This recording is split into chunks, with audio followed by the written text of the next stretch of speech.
रुकावटें आती है सफलता की राहों में, एक कौन नहीं जानता।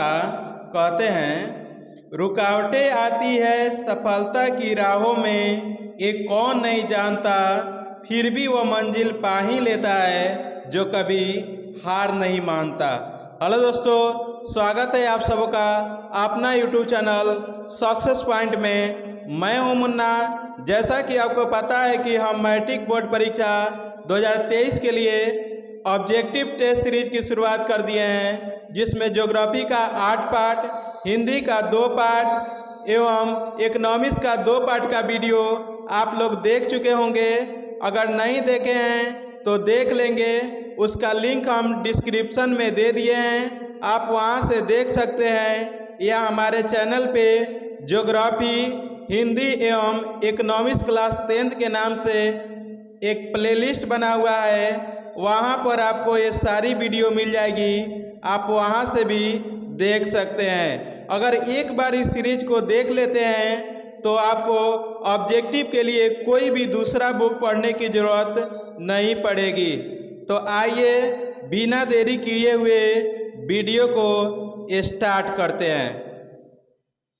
तो ये है आपके पास पहला क्वेश्चन कर रहा है, ऊंचावच प्रदर्शन के लिए हैस्यूर विधि का विकास किसने किया था। Option number 1 Gutenberg, option number 2 Lehmann, option number 3 Ritter, option number 4 Newton. इसका राइट आंसर क्या हो जाएगा मेरे प्यारे बच्चों? इसका राइट आंसर क्या हो जाएगा? तो इसका राइट आंसर हो जाएगा लेहमान। ऊंचावच प्रदर्शन करने के लिए हैस्यूर विधि का विकास किसने किया था? लेहमान ने किया था। ठीक है, अगर आपसे पूछ ले कि लेहमान कहाँ का निवासी था, यानी कहाँ के रहने वाला था, तो आप लोग कहिएगा ऑस्ट्रेलिया का। कहाँ के रहने वाला था? ऑस्ट्रेलिया। कहाँ के रहने वाला था लेहमान? तो ऑस्ट्रेलिया का रहने वाला था। कहाँ के रहने वाला था? ऑस्ट्रेलिया, ना कि ऑस्ट्रेलिया। ऑस्ट्रेलिया एक अलग देश है, ऑस्ट्रेलिया एक अलग देश है। तो अगर आपसे पूछा जाए लेहमान कहाँ के रहने वाला था, तो ऑस्ट्रेलिया का पूछा हुआ क्वेश्चन है ये दोनों, इसीलिए आपको अच्छे से हम समझा रहे हैं, अच्छे से समझेंगे। चलिए नेक्स्ट क्वेश्चन की ओर बढ़ते हैं, क्वेश्चन नंबर 2 की तरफ। क्वेश्चन नंबर 2 का रहा है, तल चिन्ह की सहायता से किसी स्थान विशेष की मापी गई ऊंचाई को क्या कहा जाता है। ऑप्शन नंबर 1 स्थानिक ऊंचाई, ऑप्शन नंबर 2 विशेष ऊंचाई, ऑप्शन नंबर 3 समोच्च रेखा, ऑप्शन नंबर 4 त्रिकोणमितीय स्टेशन। इसका राइट आंसर क्या हो जाएगा मेरे प्यारे बच्चों? इसका राइट आंसर क्या हो जाएगा? तो इसका राइट आंसर हो जाएगा स्थानिक ऊंचाई। इसका राइट आंसर क्या हो जाएगा बच्चों? स्थानिक ऊंचाई। चलिए नेक्स्ट क्वेश्चन की ओर बढ़ते हैं, क्वेश्चन नंबर 3 की तरफ। क्वेश्चन नंबर 3 का रहा है, औस्तर रंजन विधि के अंतर्गत मानचित्रों में नीले रंग से किस भाग को दिखाया जाता है। ऑप्शन नंबर 1 पर्वत, ऑप्शन नंबर 2 पठार, ऑप्शन नंबर 3 मैदान, ऑप्शन नंबर 4 जल। इसका राइट आंसर क्या हो जाएगा मेरे प्यारे बच्चों?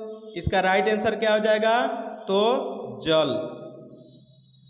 नीले रंग से किस भाग को दिखाया जाता है मानचित्र में? तो जल को, क्योंकि पृथ्वी पर अधिक जल है, इसी कारण से पृथ्वी को नीला ग्रह भी कहा जाता है। पृथ्वी के 71% भाग पर क्या है?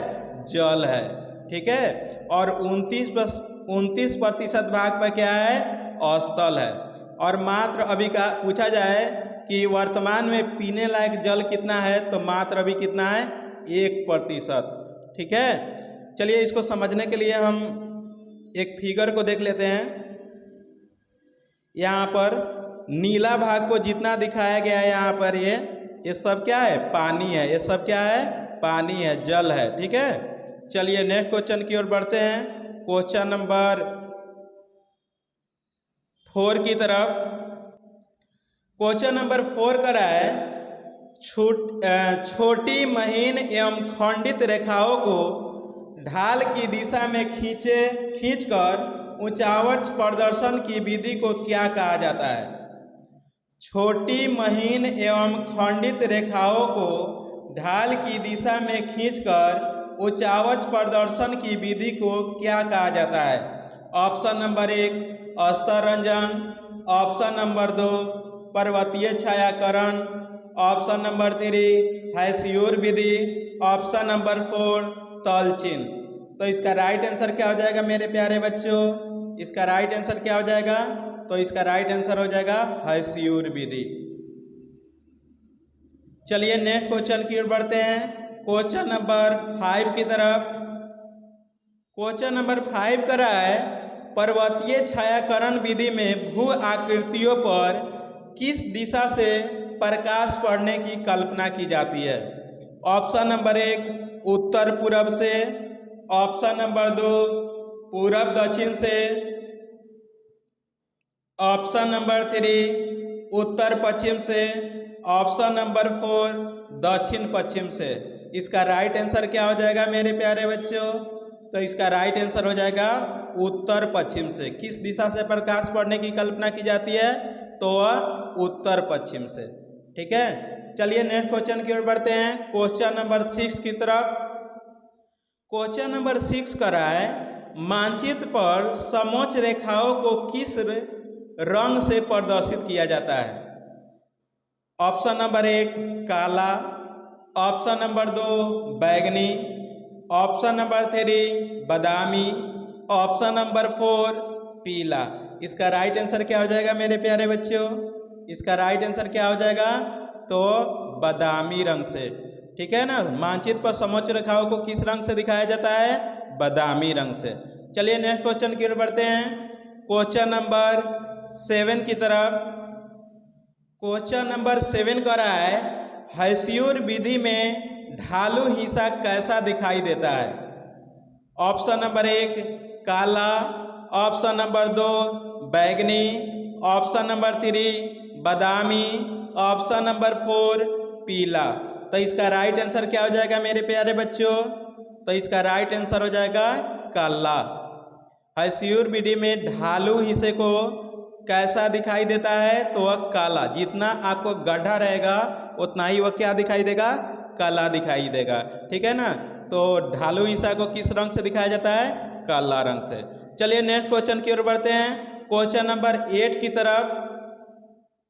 क्वेश्चन नंबर 8 कर रहा है पर्वतीय छायाकरण के अंतर्गत ढाल को प्रदर्शित किया जाता है।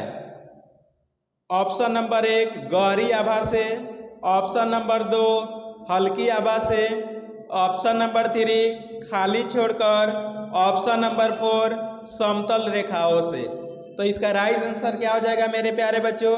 तो अभी हम बताए हैं कि ढालू क्षेत्र को कैसा दिखाया जाता है? काला। तो इसमें पूछ रहा है कि ढाल को कैसे प्रदर्शित किया जाता है? तो इसका राइट आंसर क्या हो जाएगा मेरे प्यारे बच्चों? तो गहरी आभा से। जितना ही ज़्यादा गहरी आभा रहेगा उतना ही वह क्या दिखाई देगा? काला दिखाई देगा। ठीक है, चलिए नेक्स्ट क्वेश्चन की ओर बढ़ते हैं, क्वेश्चन नंबर 9 की तरफ। क्वेश्चन नंबर 9 कर रहा है इनमें से कौन ऊंचावच प्रदर्शन करने की विधि नहीं है? यहाँ नहीं पूछ रहा है, ध्यान रखेंगे। यहाँ क्या पूछ रहा है? नहीं। यहाँ पर क्या पूछ रहा है? नहीं पूछ रहा है। ऑप्शन नंबर 1 अस्तर रंजन, ऑप्शन नंबर 2 सारणीयकरण, ऑप्शन नंबर 3 हैस्यूर विधि, ऑप्शन नंबर 4 पर्वतीय छायाकरण विधि। तो इसका राइट आंसर क्या हो जाएगा मेरे प्यारे बच्चों? तो इसका राइट आंसर हो जाएगा सारणीयकरण। इसका राइट आंसर क्या हो जाएगा? सारणीयकरण विधि। क्योंकि अस्तर रंजन ऊंचावच प्रदर्शन करने की विधि है, हैस्यूर विधि भी है, पर्वतीय छायाकरण विधि भी है, लेकिन सारणीयकरण विधि नहीं होता है। ठीक है, तो इसका राइट आंसर क्या हो जाएगा? सारणीयकरण विधि। चलिए नेक्स्ट क्वेश्चन की ओर बढ़ते हैं, क्वेश्चन नंबर 10 की तरफ। क्वेश्चन नंबर 10 का रहा है किस भू आकृति का आधार एवं शिखर दोनों चौड़ा एवं विस्तृत होता है? ऑप्शन नंबर 1 पर्वत, ऑप्शन नंबर 2 पठार, ऑप्शन नंबर 3 मैदान, ऑप्शन नंबर 4 नदियाँ। तो इसका राइट आंसर क्या हो जाएगा मेरे प्यारे बच्चों? तो इसका राइट आंसर हो जाएगा पठार। पूछ रहा है किस भू आकृति का आधार एवं शिखर दोनों चौड़ा एवं विस्तृत होता है। तो पर्वत का जो ऊपरा भाग होता है वो क्या होता है, नुकीला होता है, जबकि पठार का ऊपरा भाग जो होता है क्या होता है, वो समतल होता है। इसीलिए इसका राइट आंसर क्या हो जाएगा, पठार हो जाएगा। चलिए इसको समझने के लिए हम एक फिगर लेते हैं, उस पर अच्छे से समझ लेते हैं पर्वत क्या होता है, पठार क्या होता है, मैदान क्या होता है।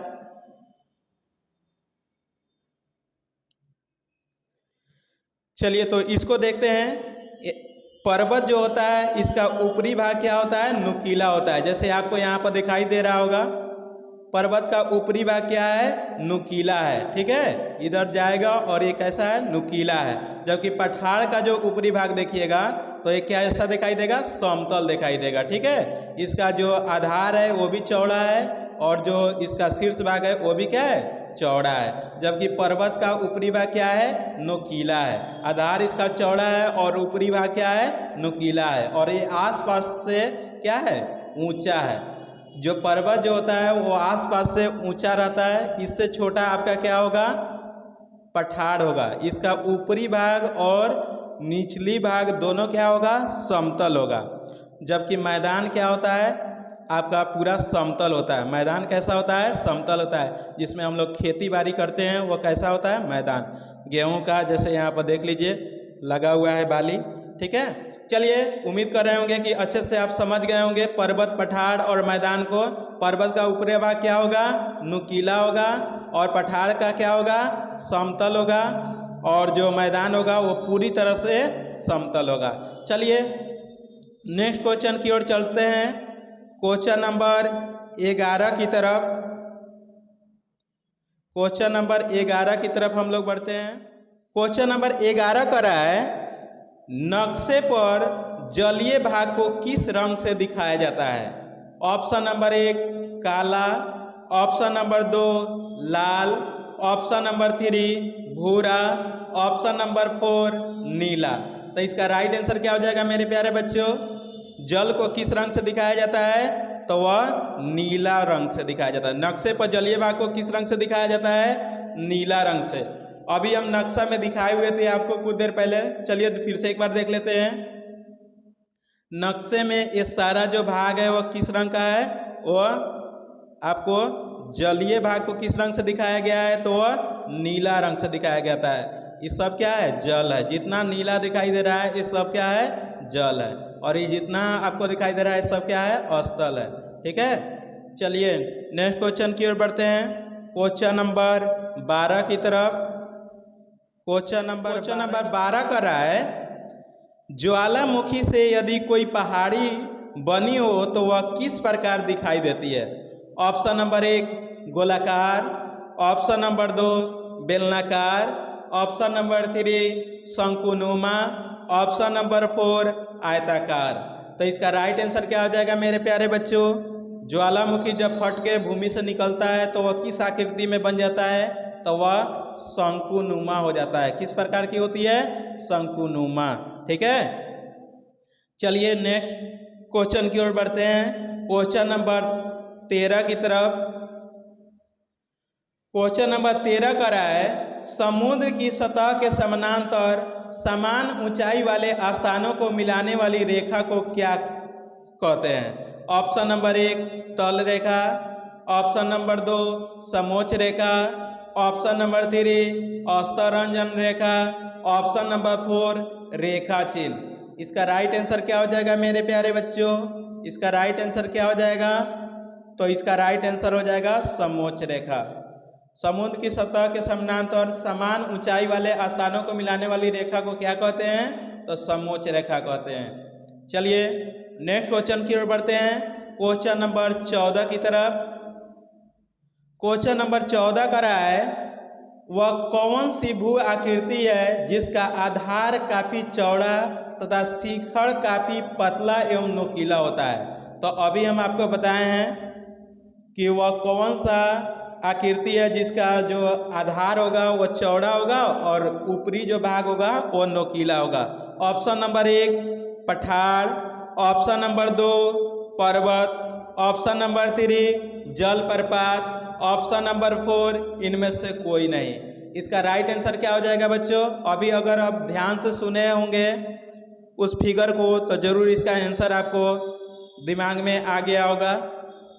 इसका राइट आंसर क्या हो जाएगा बच्चों? तो इसका राइट आंसर हो जाएगा पर्वत। जो आसपास से क्या होता है, ऊंचा रहता है, उसका ऊपरी भाग जो होगा वो कैसा रहेगा? आपको नुकीला रहेगा। चलिए एक बार फिर से देख लेते हैं फिगर को। तो यही है, देखिए जैसे पर्वत जो है ना, ऊपरी भाग इसका क्या है? नुकीला है। आपको ऊपरी वाला भाग जो है वो कैसा दिखाई दे रहा है? नुकीला दिखाई दे रहा है। जबकि पठार का जो ऊपरी भाग था वो क्या था? समतल था। और जो मैदान था वो पूरा तरह से क्या था? समतल था। ठीक है, तो आपसे पूछा रहा है कि आधार उसका चौड़ा हो और ऊपरी भाग कैसा हो? नुकीला हो, तो क्या होगा? वो क्या हो जाएगा? पर्वत। ठीक है ना? तो इसका राइट आंसर क्या हो जाएगा बच्चों? तो इसका राइट आंसर हो जाएगा पर्वत। वह भूसी आकृति जिसका आधार काफी चौड़ा एवं शिखर काफी पतला एवं नुकीला हो, वो क्या कहलाएगा? पर्वत कहलाएगा। ठीक है, चलिए नेक्स्ट क्वेश्चन की ओर बढ़ते हैं। क्वेश्चन नंबर 15 की तरफ। क्वेश्चन नंबर 15 का रहा है, लेहमान कहाँ का निवासी था?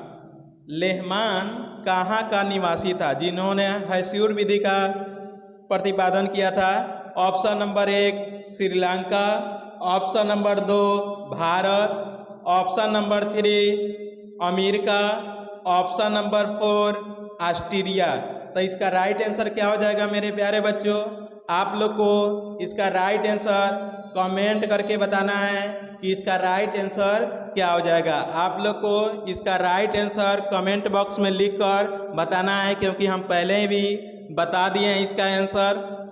अगर आप लोग ध्यान से सुने होंगे तो ज़रूर याद होगा। इसका आपको आंसर कमेंट बॉक्स में बताना है। चलिए बच्चों, आज के लिए इतना ही। आपको यह टेस्ट सीरीज कैसा लगा कमेंट करके ज़रूर बताइएगा। अगर आप नए हैं तो इस चैनल को सब्सक्राइब करें और वीडियो को ज़्यादा से ज़्यादा लाइक और अपने दोस्तों के पास शेयर करें। आगे आपको किस सब्जेक्ट का वीडियो चाहिए कमेंट करके ज़रूर बताइएगा। तब तक के लिए आप अपना बहुत बहुत ख्याल रखिएगा। धन्यवाद।